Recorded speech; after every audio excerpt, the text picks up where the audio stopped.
In the heart of the dense, ancient forest lay the mysterious town of Umuzo, a place shrouded in secrets and sacred traditions. One such tradition was the sacred hour, a time from noon to 1 o'clock when no soul was allowed to venture to the stream or the farm.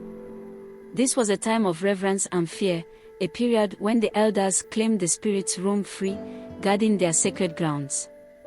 The Nwosu family, a well-known family in Umuzo, consisted of 6 members: Papa Nwosu, Mama Nwosu, and their 4 children. They had taken in an orphan boy named Chuka, whose parents had perished in a tragic accident. Though the Nwosu family provided him with a roof over his head, Chuka was often neglected and left to fend for himself. One scorching afternoon, Chuka's hunger became unbearable. The aroma of freshly cooked yam from neighboring homes taunted his empty stomach. His siblings, who were supposed to look after him, had taken their share of the food, leaving him with none. Desperate and weak, Chuka decided to defy the sacred tradition and venture to the farm to dig up some yams. As the clock struck noon, Chuka crept out of the house, careful not to alert anyone. The path to the farm was eerily quiet, the usual buzz of the town replaced by an unnatural stillness.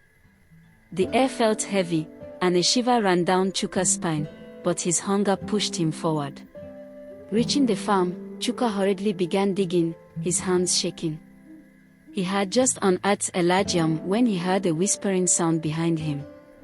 Turning around, he saw nothing but the rustling leaves of the forest. Brushing it off as his imagination, he continued digging. Suddenly, a chilling wind swept through the farm, and the sky darkened, as if the sun itself had been swallowed by the shadows. The whispers grew louder, forming an eerie, disjointed chant. Chuka's heart pounded in his chest as he realized he was not alone. The spirits, guardians of the sacred hour, had awoken. Frozen in fear, Chuka saw them emerge from the shadows, ethereal figures with glowing eyes and flowing robes that seemed to be made of mist.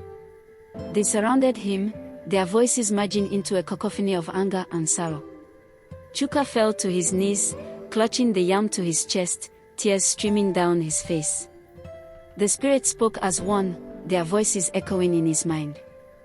"You have broken the sacred tradition, child. You have disturbed our hour of peace." Chuka, trembling, managed to stammer, "I'm sorry. I was so hungry. I had no choice." The spirits paused, their expression softening. "We understand your plight, but the tradition must be upheld. Your transgression cannot go unpunished."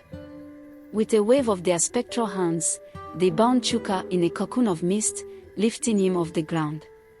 He floated above the farm, the yam slipping from his grasp. The spirits chanted in an ancient tongue, their voices rising in intensity.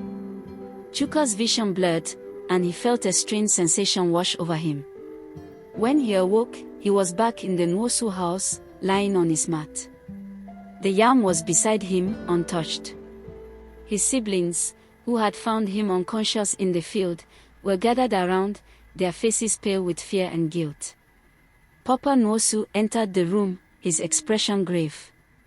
"Chuka, you have been spared, but the spirit's warning is clear. We must never forget the sacred hour."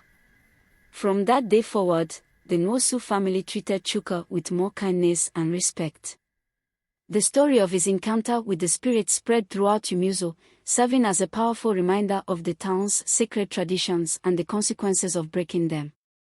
The sacred hour remained undisturbed, a time when the people of Umuzo honored their past and respected the unseen forces that watched over them.